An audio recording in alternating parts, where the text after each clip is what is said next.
It's here. It is here. I can hear the trump. I've never been this excited. Thinking around there.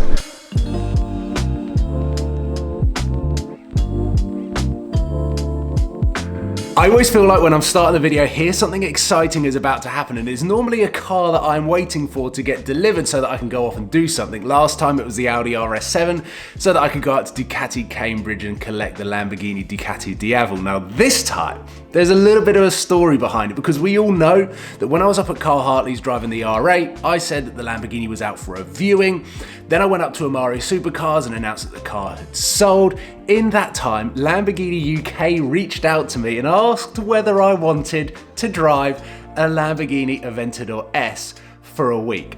I know what you're doing, Lamborghini. I know what you're doing. And well, right now I'm waiting for a truck that is unloading a Lamborghini Aventador S, and I'm gonna daily drive. I just feel so excited. The S to me is my favorite variant of the Lamborghini Aventador. It just feels the most usable, but still has that flair and flamboyancy. So I'm waiting patiently for a Lamborghini Aventador S to turn up. This is gonna be one hell of a week.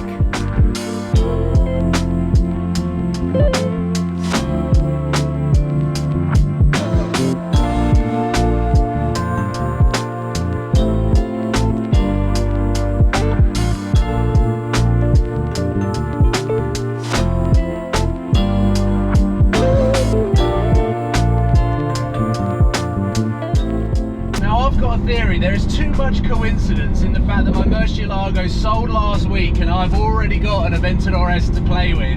And Lamborghini know that I've had a Gallardo, they know that I've had a Huracan. Hold on 2 seconds. Just want to try and get some.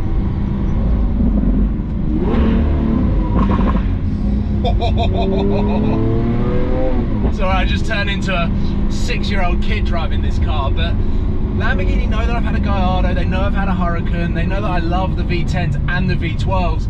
I'm yet to experience ownership in an Aventador, and my God, have I been close. I've been looking at Auto Trader. I nearly came close to part Xing my Murcielago for an Aventador S at Lamborghini Chelmsford. And, are we going? We're going. And Lambo know this. They know everything about the history, and they know that I can't live without a Lambo. So my theory is, this car has turned up about a week after my Murcielago's been collected. It's a sales tactic, and I'm all for it. I am not complaining one bit. I've got an Aventador S in quite a cool spec to play with for the entire week.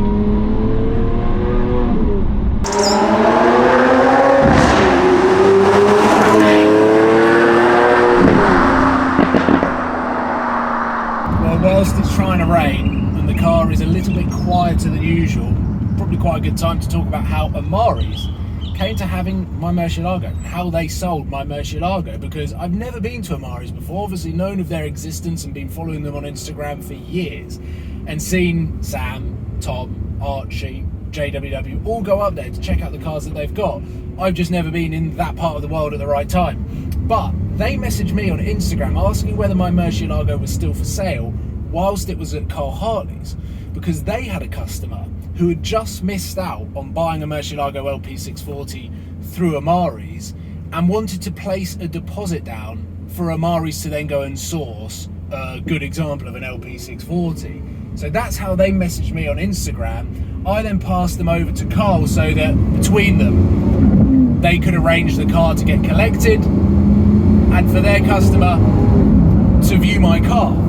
And all of this happened whilst I was down where I live, kind of in a lockdown, and just in between WhatsApps and emails and trying to get everything sorted. And it has been going on for around a month or so. When I was up at Carl Hartley's driving the supercharged R8, that was when the car went to Amari's so the customer could go and see the car. But then I didn't want to go and tell everyone that my car was sold, my car was this, my car was that, because we all know that anything can happen.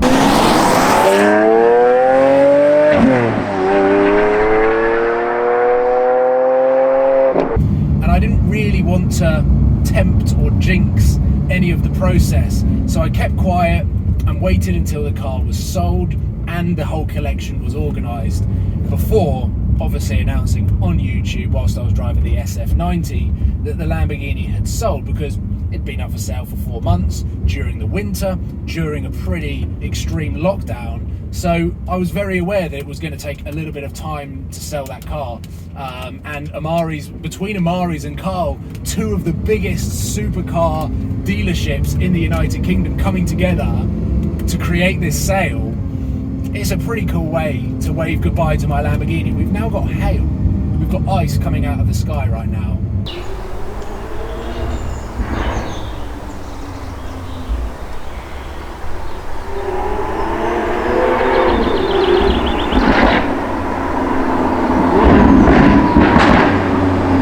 I've dropped the window even in the rain because there's a little underpass coming. And there's a car right at my bum, but I still want to floor it.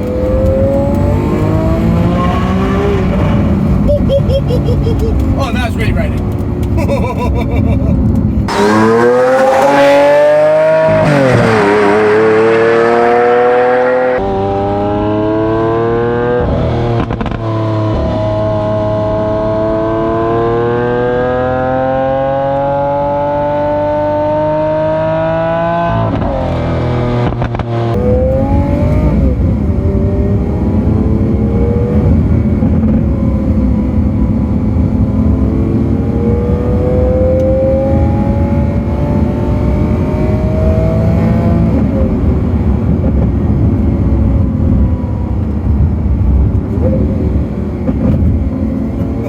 Okay, 1 week with the Aventador S.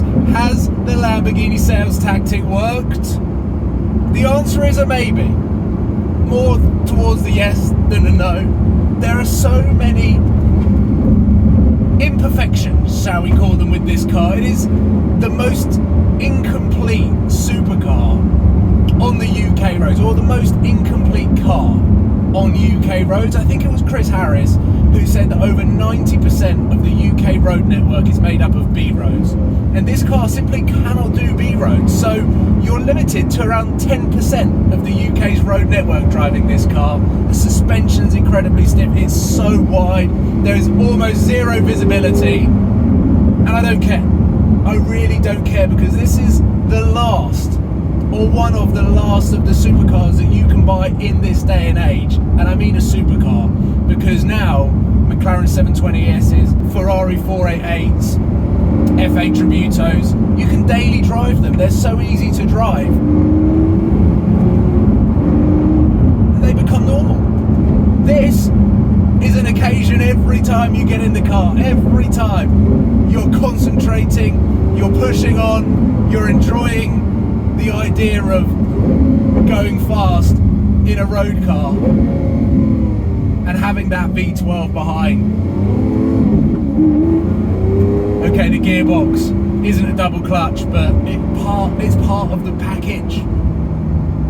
And I think that's the best way that I can summarise this car. It's so imperfect that for one particular job of putting a smile on your face and emptying your bank account at the same time, there is no better car than a Lamborghini V12. And this is just the follow-on to the Murcielago LP640.